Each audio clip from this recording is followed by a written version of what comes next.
హౌస్లు లేవా టీఆర్ఎస్ వాళ్ళకి? మరి జీవో 311ని విధ్వంసం చేసి మొత్తం భాగ్యనగరానికే లంగ్ స్పేస్ గా ఉన్నటువంటి జీవో 311ని రద్దు చేసి దాన్ని మొత్తం కాంక్రీట్ జంగల్ గా మార్చిన రోజు మాత్రం ప్రకృతి డిస్టర్బ్ కాలే. కేవలం 400 ఎకరాలని డిస్టర్బ్ చేసిన రోజు మాత్రమే ప్రకృతి డిస్టర్బ్ అవుతుందా కేటీఆర్ గారు?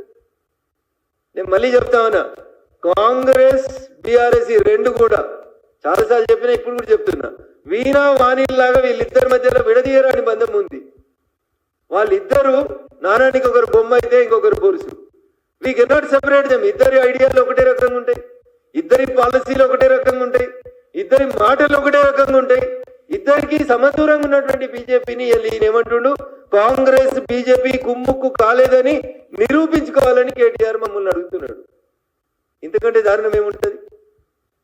చాలా సందర్భాల లోపల మేము చాలా స్పష్టంగా చెప్పినాం, కాంగ్రెస్ టీఆర్ఎస్ ఈ రెండు కూడా వేరువేరుగా ఉన్నాయి, భిన్నంగా ఉన్నాయి. ఇద్దరు సిద్ధాంతాలు కూడా ఒకటే. టీఆర్ఎస్ అధికారంలో ఉన్న 10 ఏళ్ళు అదే ఎంఐఎం పార్టీతో అడ్డగాగింది. అదే ఎంఐఎం పార్టీకి అసెంబ్లీలో విపరీతమైన ప్రయారిటీ ఇచ్చింది. ఒక దశలో ఎంఐఎం పార్టీనే ప్రతిపక్ష పార్టీగా చేయాలని చూసిరు మీరు. 7 ఎమ్మెల్యేలు ఉన్న వాళ్ళకి గంట మాట్లాడేందుకు అవకాశం ఇద్దరు, 3 ఎమ్మెల్యేలు ఉన్న మాకు 3 నిమిషాలు కూడా ఇవ్వకపోతురు.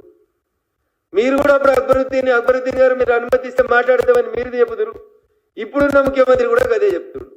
ఒకవేళ అక్బరుద్దీన్ ఓవైసీ గారు అనుమతిస్తే నేను తెలుగులో మాట్లాడతా అని చెప్తున్నాడు. అందుకనే మీరు అధికారంలో ఉన్న 10 సంవత్సరాల్లో కూడా మీరు చేసిన అవే పొరపాట్లు ఇవాళ అధికారంలోకి వచ్చినటువంటి కాంగ్రెస్ పార్టీ రేవంత్ సర్కార్ కూడా అవే పొరపాటు చేస్తా ఉంది. తప్పని విమర్శించడంలో, అధికారంలో ఉన్నటువంటి ప్రభుత్వాన్ని విమర్శించడంలో మాకు ఎట్లాంటి ఇబ్బంది లేదు. ప్రజల గొంతుకగా నిలబడతాం, ప్రజా సమస్యల పట్ల బరాబరి మాట్లాడతాం. మీకు నచ్చిందా నచ్చలేదా నాకు సంబంధం లేనటువంటి విషయం. ఇలా తెలంగాణ ప్రజలు ఆలోచించాలని కోరుకుంటున్నాం. జీవో 311 పరిధిని ఎత్తేసి దాన్ని కాంక్రీట్ జంగల్ గా మరో భాగ్యనగరాన్ని ఆక్సిజన్ కి దూరంగా చేసేటువంటి కుట్ర చేసినటువంటి టీఆర్ఎస్ కి ఇవాళ 400 ఎకరాల గురించి మాట్లాడడాన్ని నేను తప్పుపడతలేను. కానీ నీ వీపు నీకు ఎందుకు కనబడతలేదు కేటీఆర్ అని అడుగుతున్నా. నీ వీపు నువ్వు చూసుకోక, నువ్వు 10 ఏళ్లలో చేసిన తప్పుల్ని నువ్వు చూసుకోక, మోడీ మాట్లాడింది బూటకం కాకపోతే చర్యలు తీసుకోండి. మోడీ తన చిత్తశుద్ధిని నిరూపించుకోవాలి. పెద్ద పెద్ద పదాలు ఎందుకు కేటీఆర్ గారు? మేము కూడా అనొచ్చు కదా. మరి ఈ రాష్ట్రంలో ఉన్న కాంగ్రెస్ గురించి మాట్లాడుండ్రి, ఢిల్లీ గురించి ఎందుకు మాట్లాడుతున్నారు? ఢిల్లీకి మీకు ఏం సంబంధం? మీకు ఒక ఎంపీ కూడా ఇవ్వకుండా మిమ్మల్ని సున్నాకు పరిమితం చేసిరు కదా ప్రజలు. మీరెందుకు మోడీ గారి గురించి మాట్లాడుతున్నారు? పొద్దున్న లేస్తే మోడీ గారి నామజపం లేకుండా మీరు ఒక రోజైనా ఏమన్నా మాట్లాడుతుర్రా? మీరు కానీ మీ ప్రెస్ మీట్లలో కానీ మీ ఎక్స్ పోస్టులలో కానీ మీరు మోడీ గారి గురించి మాట్లాడచ్చు, మేము కేటీఆర్ గురించి టీఆర్ఎస్ గురించి మాట్లాడొద్దా? మేము మాట్లాడిందంటే తప్పుంటే చెప్పుండ్రి. జీవో 311 ఎత్తేయలేదా మీరు? నేను మళ్ళీ అడుగుతున్నా, మీకు ఫామ్ హౌస్ జీవో 311 లేదా కేటీఆర్ గారు? కేవలం 10% మాత్రమే కన్స్ట్రక్షన్ చేయాలన్నటువంటి జీవో 311 ఎత్తేసి దాన్ని కాంక్రీట్ జంగల్ గా మీరు అనుమతులు ఇచ్చుకుంటూ పోలేదా? ఫామ్ హౌస్ లేని ఎవరికి జీవో 311లో? కేటీఆర్ గారికి లేదా? హరీష్ రావు గారికి లేదా? కవలకుంట్ల కవిత గారికి లేదా? ఇంకెంతమంది ఎమ్మెల్యేలకు ఉందో, ఎంతమంది మాజీ మంత్రులకు ఉందో ఒకసారి లిస్ట్ ఇవ్వమంటే ఇస్తాం. జీవో 311 విధ్వంసం జరగాల్సిందేనా?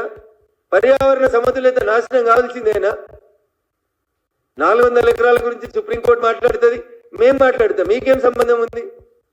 మీరెందుకు మా మీద మాట్లాడుతూ ఉన్నారు? బీజేపీకి మాట్లాడే హక్కు లేదనేటువంటి నైతిక హక్కు కాంగ్రెస్ కి టీఆర్ఎస్ కి ఎక్కడ ఉండదు? We're fighting for the cause, we're fighting for the people.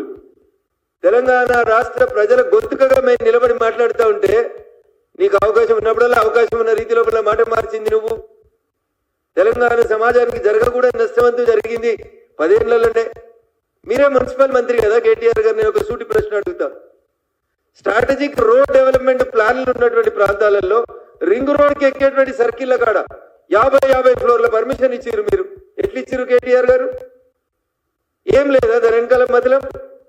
Ring road ఎక్కే దగ్గర నానక్రామ్ కూడా చౌరస్తాలో రింగ్ రోడ్ సర్కిల్ కాడ పైకి ఎక్కే దగ్గర లెఫ్ట్ కి 50 ఫ్లోర్లు, రైట్ కి 50 ఫ్లోర్లు పర్మిషన్ ఇచ్చిరు మీరు మున్సిపల్ శాఖ మంత్రిగా.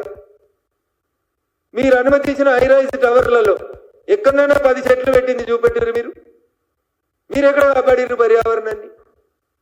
సో కాబట్టి నోటితోటి నవ్వి నొసలితోటి ఎక్కిరించేటువంటి కార్యక్రమాన్ని కేటీఆర్ గారు మారుకోవాలి.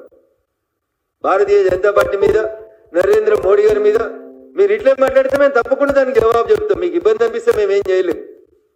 రఘునందన్ రేవంత్ని కాపాడుతా ఉన్నాడు. రఘునందన్ రేవంత్ని కాపాడాడు, కేటీఆర్ని కాపాడాడు. రఘునందన్ రేవంత్కి ఎంత దూరమో కేటీఆర్ కూడా అంతే దూరం ఉంటాడు. మీరు అధికారంలో ఉన్నప్పుడు చేసిన తప్పుల్ని కూడా మొదటి నుంచి ప్రశ్నించింది మా దుబ్బాక ప్రజల ఆశీస్సులతో. ఇదే రఘునందన్ రావు దుబ్బాక ఎమ్మెల్యేగా మాట్లాడాడు. నేనే కదా ఎమ్మెల్యేగా మొట్టమొదటిసారిగా అసెంబ్లీకి అడుగుపెట్టిన రోజు మీకు మీ నాన్న ఆ రోజు ముఖ్యమంత్రికి గుర్తు చేసింది, జయ జయ హే తెలంగాణ జననీ జయ కేతనం, ఎందుకు తెలంగాణ జాతీయ గీతంగా తెలంగాణ రాష్ట్ర గీతంగా ప్రకటించలేకపోయినని అసెంబ్లీలో మొట్టమొదటి రోజు అడిగింది ఎవరు? రఘునందనా కేటీఆరా? అప్పటిదాకా 7 ఏళ్ళు అధికారాన్ని అనుభవించి తెలంగాణ ఉద్యమ సమయంలో వాడిన జయ జయ తెలంగాణ జయ కేతనం అనే గీతాన్ని మీరు ఆ రోజు అసెంబ్లీలో ఆలపించకపోతే ఇదే రఘునందన్ ఆ రోజు మీరు అధికారంలో ఉన్నప్పుడు అడిగిండు. ఇదే రఘునందన్ ఇలా రేవంత్ కూడా చెప్పిండు 400 ఎకరాల హెచ్సి భూముల విషయంలో మీరు తప్పు చేస్తున్నారని. అందుకనే మేము పోయినాం, అడ్డుకున్నాం, ఆపినాం.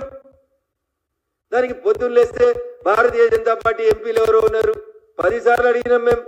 అందరు ఎంపీలు అడిగారు, దమ్ముంటే నీకు సాధనైతే ఎంపీ పేరు బయట పెట్టమని. ఈ రోజు దాకా లేదు. మళ్ళా వారం చెప్తా, మళ్ళా ప్రెస్ మీట్లో చెప్తాను, మీరే దాటేస్తా ఉన్నారు. అందుకని మీరు మమ్మల్ని ఏ రకంగానైతే విమర్శించి బదనాం చేయాలనుకుంటున్నారో జనంలో, దానికి ఖచ్చితంగా భారతీయ జనతా పార్టీ నుంచి సమాధానం వస్తుంది. వినే ఓపిక శక్తి ఆ భగవంతుడు మీకు ఇవ్వాలని కోరుకుంటా ఉన్నా. ఎందుకంటే భగవద్గీతలో చెప్పినారు, ఇవ్వాలనే దాన్ని యునెస్కో గుర్తింపు వచ్చింది. ఒకసారి చదువుకో కేటీఆర్ గారు. చెప్పినావు కదా మధ్యలో ఎప్పుడు చెప్పిండు, ఏమైతుంది జైలుకి పోతే యోగా చేస్తా, వాకింగ్ చేస్తా, పుస్తకాలు చదువుకుంటా. యునెస్కో గుర్తింపించింది భగవద్గీత. ఇంతకాలం చెప్తావు కదా నాస్తికుని, నేను చదువుకున్నాను. ఇవాళ చదువుకో, ఇప్పటి నుంచి చదవడం ప్రాక్టీస్ చేయి. చేస్తే మంచి జరుగుతుంది నీకు. భగవద్గీత నీ జీవితానికి సంబంధించి ఎప్పుడెప్పుడు ఏం చెప్పిందో కొంచెం అన్వయించుకో, బాగుంటుందని చెప్పి కేటీఆర్ గారికి సందర్భంగా తెలియజేస్తూ, మీడియా ఉందని, సోషల్ మీడియా ఉందని ఏదో చేస్తామని చెప్పి ఊకదమ్ముడు ఉపన్యాసాలు ఇస్తే, నేను మళ్ళీ చెప్తున్నా కేటీఆర్, నువ్వు 2007లో జై తెలంగాణ అంటే రఘునందన్ 2001లో జై తెలంగాణ అన్నాడు.